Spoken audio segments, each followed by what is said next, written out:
तो last video में हमने हैकिंग के बेसिक्स को समझा, टर्म्स को समझा, अटैक्स को समझा। लेकिन एक क्वेश्चन आता है कि क्या हम रियल हैकिंग स्टार्ट कर सकते हैं? इसका आंसर है यस। लेकिन एक प्रॉब्लम है, रियल सिस्टम पर प्रैक्टिस करना इलीगल है और डेंजरस भी। तो सॉल्यूशन क्या है? सॉल्यूशन है अपना खुद का हैकिंग लैब बनाना, जहां हम फ्रीली प्रैक्टिस कर सकते हैं without any risk, without any illegal issue. और आज की वीडियो में मैं तुम्हें बताऊंगा और आज की वीडियो में मैं तुम्हें स्टेप बाय स्टेप सिखाऊंगा कैसे हम अपना कंप्लीट हैकिंग लैब सेटअप कर सकते हैं by using VMware Workstation Pro, Kali Linux, Windows 7 and Metasploitable 2। Exactly वैसे ही जैसे रियल हैकर प्रैक्टिस करते हैं। तो hello everyone, welcome back to Digital Shiksha. आज से हम स्टार्ट कर रहे हैं रियल प्रैक्टिकल हैकिंग जर्नी को। और फर्स्ट स्टेप है अपना हैकिंग लैब सेटअप करना, क्योंकि बिना लैब के हैकिंग सिर्फ एक थ्योरी बनकर रह जाती है। एक प्रोफेशनल हैकर कभी भी डायरेक्ट रियल सिस्टम पर अटैक नहीं करता। पहले वो लैब एनवायरनमेंट में प्रैक्टिस करता है, जहां तुम अटैक्स को ट्राई कर सकते हो, मिस्टेक्स कर सकते हो और सीख सकते हो विदाउट एनी रिस्क। तो आज की इस वीडियो में हम लोग कुछ चीजें सेटअप करेंगे, जैसे वीएमवेयर एक वर्चुअल मशीन सॉफ्टवेयर है एंड उसके अंदर हम लोग काली लिनक्स को इंस्टॉल करेंगे, जो कि हमारी अटैकिंग मशीन है। देन उसमें हम एक विंडोज 7 भी इंस्टॉल करेंगे, जो कि हमारा टारगेट मशीन है। और एक मेटास्प्लॉइटेबल 2 मशीन भी इंस्टॉल करेंगे, जो कि हमारा एक वल्नरेबल मशीन रहेगा। मतलब एक कंप्लीट हैकिंग एनवायरनमेंट। सबसे पहले हमें इंस्टॉल करना पड़ेगा अपने VMware वर्कस्टेशन प्रो को, जिसको इंस्टॉल करने के लिए हमें आना पड़ेगा अपने ब्राउजर पर। ब्राउजर पे आने के बाद हमें यहाँ पे टाइप करना पड़ेगा VMware वर्कस्टेशन प्रो। यहाँ पे हमें VMware की ऑफिशियल वेबसाइट दिखेगी। हमें यहाँ पे फ्यूजन वर्कस्टेशन पर क्लिक करना है। जैसे हम इस पर क्लिक करेंगे, हमें कुछ ऐसा इंटरफेस ओपन होकर आएगा। देन हल्का सा हमें स्क्रॉल डाउन करना है और यहाँ पर राइट में लिखा आएगा VMware workstation pro for PC. जैसे हम इसके डाउनलोड ऑप्शन पर क्लिक करेंगे, ये हमें रीडायरेक्ट करेगा ब्रॉडकॉम की एक ऑफिशियल वेबसाइट पर। जैसा कि मैं बता दूं, अब VMware ब्रॉडकॉम का ही पार्ट है। तो अब हमें VMware इंस्टॉल करने के लिए ब्रॉडकॉम पे साइन अप करना पड़ेगा। तो जैसे ही आपका इंटरफेस खुलेगा, ये आपको लॉगिन करने के लिए बोलेगा। क्योंकि आपका अकाउंट नहीं है, तो आप यहाँ पे साइड में जाके रजिस्टर पर क्लिक करके रजिस्टर कर सकते हैं एंड अपना अकाउंट क्रिएट कर सकते हैं। क्योंकि मेरा अकाउंट ऑलरेडी क्रिएटेड है, तो मैं यहाँ पे लॉगिन करूंगा।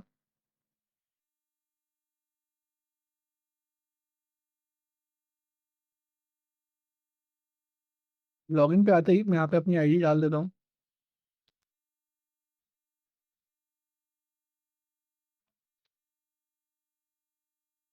मैं यहाँ पे पासवर्ड।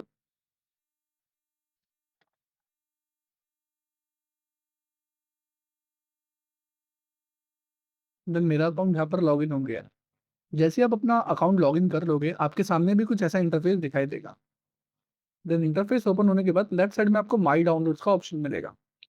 जैसे आप माई डाउनलोड्स पे जाओगे, आपको कुछ ऐसा इंटरफेस दिखेगा। यहाँ पे ऑल डिवीजन में आपको क्लिक करना है एंड देन यहाँ पर VMware को सेलेक्ट करना है। एंड यहाँ पर प्रोडक्ट नेम में आपको वर्क स्टेशन प्रो डालना पड़ेगा। डालने के बाद एंटर करना। यहाँ पर नो डाटा फाउंड दिखाएगा, बट यहाँ पर free software download available hair पर जैसे ही आप क्लिक करोगे, यहाँ पर आपको कुछ ऑप्शन दिखाई देंगे, जस्ट लाइक दिस। जैसे ही आप स्क्रॉल डाउन करोगे, यहाँ पे नीचे आपको VMware वर्कस्टेशन प्रो का ऑप्शन दिखाई देगा। आप इस पर सिंपली क्लिक करना। तो जैसा कि मैंने आपको बताया था कि ये सारा का सारा लीगल एनवायरनमेंट होगा हमारा। यहाँ पर हमें भी कोई भी इलीगल इश्यूज फेस करने को नहीं मिलेंगे। तो जैसे ही आप इस पर लॉगिन करोगे, तो आपका ये हो सकता है थोड़ा बेसिक डिटेल्स भी मांगे। तो आप अपनी बेसिक डिटेल्स फिल करके आप सिंपली आप यहाँ से VMware वर्कस्टेशन प्रो को डाउनलोड कर लीजिएगा। जैसे आप इस पर क्लिक करोगे, क्योंकि मैं विंडोज़ के लिए इंस्टॉल करूंगा VMware वर्कस्टेशन प्रो, तो यहाँ पर दो ऑप्शन दिखाएंगे। इसके दो वर्जन है। मैं यहाँ पर लेटेस्ट वाला डाउनलोड करूंगा। जैसे ही मैंने लेटेस्ट वर्जन पे क्लिक किया, तो यहाँ पर मेरे को डाउनलोड का ऑप्शन दिखा दिया। आपके केस में यहाँ पर एक चेकबॉक्स आएगा जहाँ पे इसकी टर्म्स एंड कंडीशन लिखी होंगी। तो आप एक बार टर्म्स एंड कंडीशंस को पढ़ लीजिएगा। एंड देन जैसे ही आप उन टर्म्स एंड कंडीशंस को पढ़ोगे, तो आपका यहाँ पे ऑटोमेटिकली डाउनलोड का ऑप्शन ओपन हो जाएगा। जैसे ही आप इस डाउनलोड के ऑप्शन पे क्लिक करोगे, ये आपका यहाँ से VMware वर्कस्टेशन डाउनलोड हो जाएगा। तो ये हमारा VMware वर्कस्टेशन डाउनलोड हो रहा है। एंड देन नेक्स्ट हमें अपना इंस्टॉल करना पड़ेगा काली लिनक्स को। तो काली लिनक्स इंस्टॉल करने के लिए सबसे पहले हमें गूगल में टाइप करना पड़ेगा गेट काली। गेट काली टाइप करते ही यहाँ पर जो ऑफिशियल वेबसाइट आएगी kali.org, इस पर हमें क्लिक करना है। देन आपके सामने कुछ ऐसा इंटरफेस ओपन होकर आएगा। तो काली की आईएसओ फाइल डाउनलोड करने के लिए हमें सबसे पहले इंस्टॉलर इमेजेस पे क्लिक करना है। जैसे हम इंस्टॉलर इमेजेस पे क्लिक करेंगे तो यहाँ पर सबसे पहला ऑप्शन आएगा आईएसओ फाइल का। इसको हमें डाउनलोड कर लेना है। जैसे ही मैंने इस पर क्लिक करा, यहाँ पे ऑटोमेटिकली मेरी काली की आईएसओ फाइल डाउनलोड हो रही है। अभी हमने VMware वर्कस्टेशन डाउनलोड कर लिया, हमने काली लिनक्स को डाउनलोड कर लिया। नेक्स्ट हमें डाउनलोड करनी है अपनी मेटास्प्लॉइटेबल 2 वल्नरेबल मशीन को। तो उसको डाउनलोड करने के लिए यहाँ पे हमें सिंपली दूसरे ब्राउजर पे आ जाना है एंड देन यहाँ पे टाइप करना है मेटास्प्लॉइटेबल 2।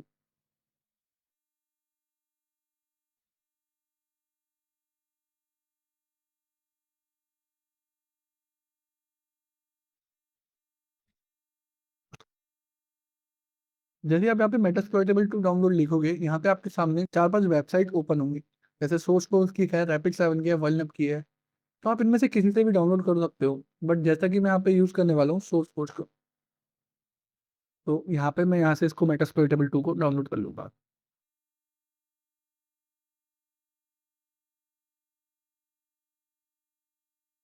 जैसा कि मैं यहाँ पे देख पा रहा हूँ, यहाँ पर मेरी मेटास्प्लॉइटेबल 2 मशीन भी डाउनलोड हो रही है। क्योंकि मेरे पास काली लिनक्स ऑलरेडी इंस्टॉल्ड है, तो मैं इसे यहाँ से पॉज कर देता हूँ ताकि मेरा मेटास्प्लॉइट जल्दी से डाउनलोड हो जाए। तो हमने क्या क्या डाउनलोड किया, अभी हमने VMware वर्कस्टेशन को डाउनलोड किया, मेटास्प्लॉइटेबल मशीन को डाउनलोड किया एंड देन हमने काली लिनक्स को डाउनलोड किया। तो VMware हमारा ऑलरेडी डाउनलोड हो चुका है, तो सबसे पहले हम काली लिनक्स को सेटअप कर लेते हैं। सेटअप करने के लिए सबसे पहले हमें VMware वर्कस्टेशन को इंस्टॉल करना पड़ेगा। तो जैसे ही आप इसको ओपन करोगे, आपके सामने कुछ ऐसा इंटरफेस ओपन होके आएगा। तो सिंपली आप यहाँ पे नेक्स्ट नेक्स्ट नेक्स्ट करके इंस्टॉल कर लेना है। मैं इसको कैंसिल कर देता हूँ क्योंकि मेरे में ऑलरेडी इंस्टॉल्ड है।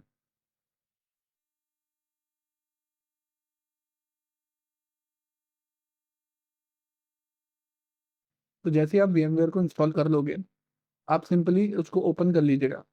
तो VMware इंस्टॉल करने के बाद जैसे आप उसको ओपन करोगे, आपके सामने कुछ ऐसा इंटरफेस ओपन होकर आएगा।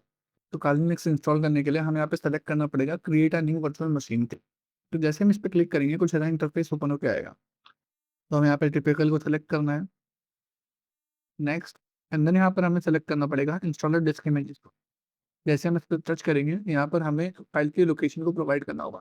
तो जहाँ भी हमने काली की आईएसओ फाइल डाउनलोड की है, उसको हमें सेलेक्ट करना पड़ेगा।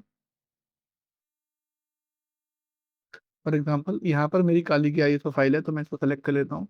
आपके भी डाउनलोड में काली की फाइल होगी। जैसे हम इसको ओपन करेंगे एंड देन यहाँ पे हम नेक्स्ट पर क्लिक करेंगे। तो नेक्स्ट इसमें हमें बताना पड़ेगा कि हमारा ऑपरेटिंग सिस्टम कौन सा है। तो लिनक्स यहाँ पे बाई डिफॉल्ट ऑलरेडी सिलेक्टेड है। देन मैं यहाँ पे ये भी सेलेक्ट कर लूंगा Debian 13, या आपका जो भी लेटेस्ट चल रहा होगा आप उसको सिलेक्ट कर सकते हो।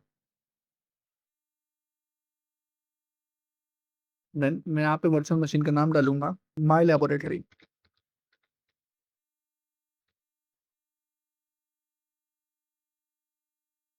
तो मैंने अपनी वर्चुअल मशीन का नाम डाल दिया है माई लेबोरेटरी एंड देन मैं यहाँ पर इसको साइज दे देता हूँ। देन ये साइज मांगेगा डिस्क का। आप अपने हिसाब से अपनी काली को साइज दे सकते हैं। फॉर एग्जांपल मेरे पास स्टोरेज है, तो मैं यहाँ पे इसको 40 GB दे देता हूँ। और हाँ, मैं चाहूंगा कि मेरी सारी वर्चुअल डिस्क जो है वो एक सिंगल फाइल में रहे। यहाँ पे मैं इस ऑप्शन को क्लिक कर लूंगा store virtual disk as a single file पे। देन कस्टमाइज हार्डवेयर पे मैं एक बार क्लिक करके चेक कर लेता हूँ। देन मैं यहाँ पे मेमोरीज को 4 GB देना चाहूंगा।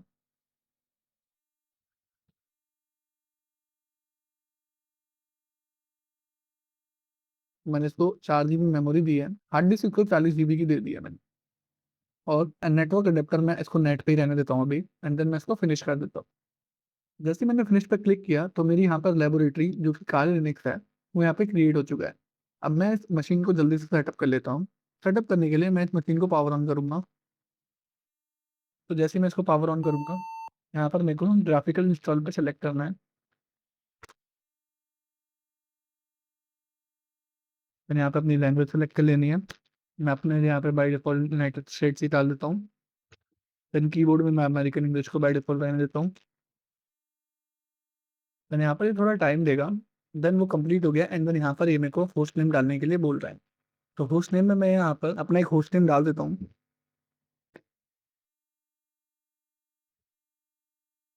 देन यहाँ पर डोमेन नेम डालने के लिए बोल रहा है, तो डोमेन नेम भी डाल देता हूँ।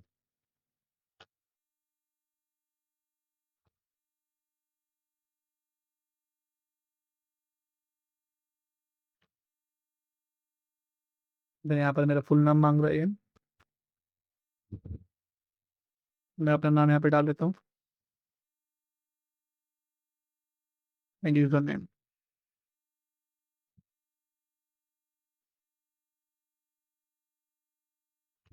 देन यहाँ पर पासवर्ड डालना है।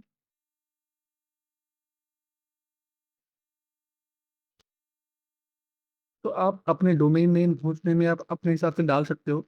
मैंने सब सेम इसलिए डाला है ताकि मैं भूल ना जाऊँ। फिर यहाँ पर अपनी क्लॉक सेलेक्ट करनी है, मैं ईस्टर्न पे सेलेक्ट करता हूँ। देन ये प्रोसेस भी थोड़ा टाइम लेगा। अभी डिस्क का पार्टीशन करना है। देन मैं यहाँ पे इसको सेलेक्ट करूंगा, यूज एंटायर डिस्क को, एंटर। तो मैं सारी फाइल को ना एक पार्टीशन में लेना चाहूंगा, तो मैं यहाँ पे all file in one partition select करूंगा। Then finish partition and write changes to disk, and then यहाँ पर सिंपली यस कर दूंगा। तो यहाँ पे मेरी डिस्क का पार्टीशन भी हो चुका है।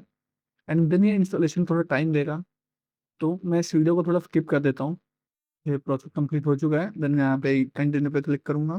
तो ये प्रोसेस ना थोड़ा लंबा चलने वाला है। ऑलमोस्ट 99% ये प्रोसेस कंप्लीट हो चुका है, बट लास्ट में कुछ एक तो चीज़ें चेकबॉक्स टिक करने के लिए बोलेगा, आप उसको पढ़ के क्लिक कर दीजिएगा। एंड देन मैं इसको कैंसिल कर देता हूँ, क्योंकि मेरे पास ऑलरेडी काली लिनक्स इंस्टॉल्ड है। तो सेटअप करने के बाद हमारे काली लिनक्स का इंटरफेस कुछ इस टाइप से होगा। यहाँ पर ये सबसे पहले आपका यूजर नेम मांगेगा, तो मैं यूजर नेम डाल देता हूँ।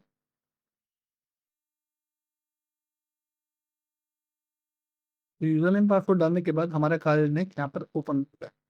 तो हमने यहाँ पर VMware वर्कस्टेशन को इंस्टॉल कर लिया है। हमने यहाँ पर अपना अटैकिंग मशीन जो कि हमारा काली लिनक्स है उसको भी इंस्टॉल कर लिया है। एंड देन नेक्स्ट हम इंस्टॉल करते हैं अपने मेटास्प्लोर टेबल को। तो मेटास्प्लोर टेबल को इंस्टॉल करने के लिए पहले सबसे पहले हम देख लेते हैं जहाँ पर हमारी फाइल डाउनलोड हुई है।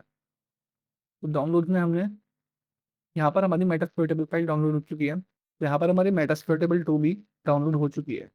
तो अब मैं इसको यहाँ पर सिंपली एक्सट्रैक्ट कर लेता हूँ।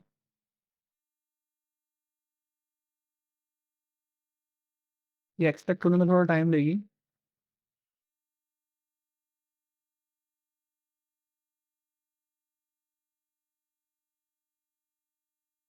तो यहाँ पर ही हमारी फाइल एक्सट्रैक्ट हो चुकी है। तो यहाँ पर मेटास्प्लोर हमारा एक्सट्रैक्ट हो चुका है। तो मैं यहाँ पे VMware को दोबारा से ओपन करूंगा।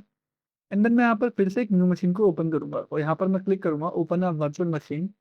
एंड देन यहाँ पर डाउनलोड में आके मेटास्प्लोर 2 यहाँ पे इसको ओपन कर लूंगा।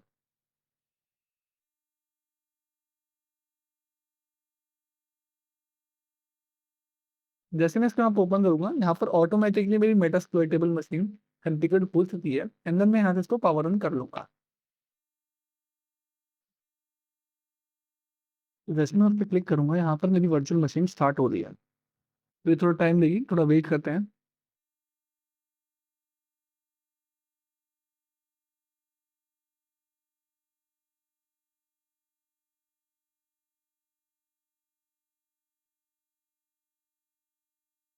तो थोड़े टाइम के इंतजार के बाद मैं देख पा रहा हूँ यहाँ पर मेरी मेटास्प्लोर मशीन भी इंस्टॉल हो चुकी है, और ये पावर ऑन भी हो चुकी है। एंड देन मेटास्प्लोर का जो बाय डिफॉल्ट आईडी पासवर्ड होता है वो MSF एडमिन होता है। तो मैं यहाँ से इसको लॉगिन कर लेता हूँ। इसका पासवर्ड भी सेम ही होता है। जैसा मैं देख पा रहा हूँ यहाँ पे मेरी मेटास्प्लोर मशीन भी लॉगिन हो चुकी है। तो मैंने यहाँ पे सक्सेसफुली इंस्टॉल कर लिया अपने VMware वर्कस्टेशन को, एंड अपने काल लिनक्स को, एंड मेटास्प्लोर लिनक्स को भी, जो कि हमारा वल्नरेबल मशीन है। एंड देन हमारा बचा है Windows 7, जो कि हमारा टारगेट मशीन होगा। Windows 7 को इंस्टॉल करने के लिए सबसे पहले हमें चाहिए होगा उसका Windows 7 का ISO image. And ISO file download करने के लिए हमें फिर से आ जाना पड़ेगा अपने गूगल के ब्राउजर पर। तो गूगल के ब्राउजर पे आने के बाद हम यहाँ पे टाइप करेंगे Windows 7 ISO।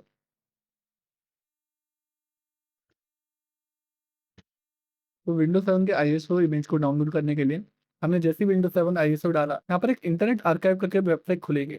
एंड देन मैं इस पर क्लिक करा Windows 7 ISO। थोड़ा सा स्क्रॉल डाउन करने के बाद यहाँ पर डाउनलोड के ऑप्शन आए ISO इमेज के। तो ISO इमेज को डाउनलोड करने के लिए मैं यहाँ पे डाउनलोड करूंगा Windows 7 64 बिट ISO। जैसे मैं इस पर क्लिक करूंगा, यहाँ पर मेरी Windows 7 डाउनलोड होती है। ये कुछ 3 GB के आसपास की रहेगी, तो ये थोड़ा टाइम लेगी। तो यहाँ पर मेरी Windows 7 की ISO फाइल डाउनलोड हो चुकी है। एंड देन अब मैं अपना ओपन करूंगा VMware वर्कस्टेशन को। एंड यहाँ पर मैं create a new virtual machine पे क्लिक करूँ। जैसे मैं create a new virtual machine पे क्लिक करूँगा, सिंपली गाली वाला प्रोसेस यहाँ पे करना है।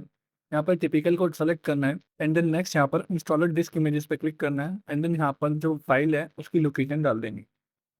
तो मैं यहाँ पे विंडोज 7 के इस फाइल को सेलेक्ट कर लूँगा एंड देन यहाँ पर नेक्स्ट पर क्लिक करूँगा। यहाँ पर मैं अपनी मशीन का नाम डाल दूंगा। फॉर एग्जाम्पल मैं यहाँ पे विंडोज 7 ही डाल देता हूँ एंड देन यहाँ पर कोई पासवर्ड डाल देता हूँ एंड देन पासवर्ड को कंफर्म करूँगा।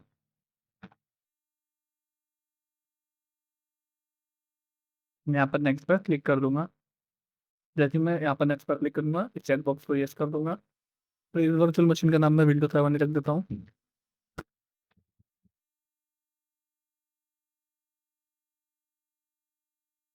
नेक्स्ट मैं को साइज दे देता हूँ 40 GB का। बट वो लिनक्स था इसलिए मैंने उसकी वर्चुअल डिस्क को सिंगल फाइल में कर दिया। बाकी ऑपरेटिंग सिस्टम पूरा विंडोज़ है, तो मैं यहाँ पे split virtual disc into multiple file select करता हूँ एंड देन यहाँ पर नेक्स्ट कर दूंगा एंड देन मैं यहाँ पर मेमोरी में कोई चेंज नहीं करूँगा एंड देन मैं यहाँ पे इसको फिनिश कर देता हूँ।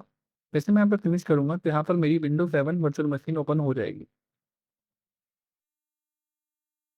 अब सिंपली मैं इसका सेटअप कर देता हूँ। यहाँ पर मेरी विंडोज 7 चालू हो चुकी है। तो VMware इंस्टॉल करने का सबसे मेन रीज़न यही रहता है क्योंकि हम VMware पे मल्टीपल ऑपरेटिंग सिस्टम को एक्सेस कर सकते हैं।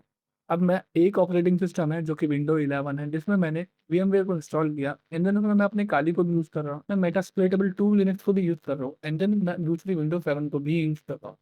तो विंडो 7 यहाँ पे स्टार्ट हो चुकी है। अब मैं जल्दी से विंडो 7 को सेटअप कर लेता हूँ। तो हमारे पास VMware हो गया जहाँ पर हम सारी मशीन को चलाएंगे। हमारे पास गाली लिनक्स हो गया जो कि हमारी अटैकिंग मशीन होगी। हमारे पास मेटास्प्लोइटेबल 2 हो गया जो कि हमारी वल्नरेबल मशीन होगी एंड हमारी विंडो 7 जो फाइनली हमारी टारगेट मशीन होगी। और ये सब मिलके हमारा लैब एनवायरनमेंट बना रही है।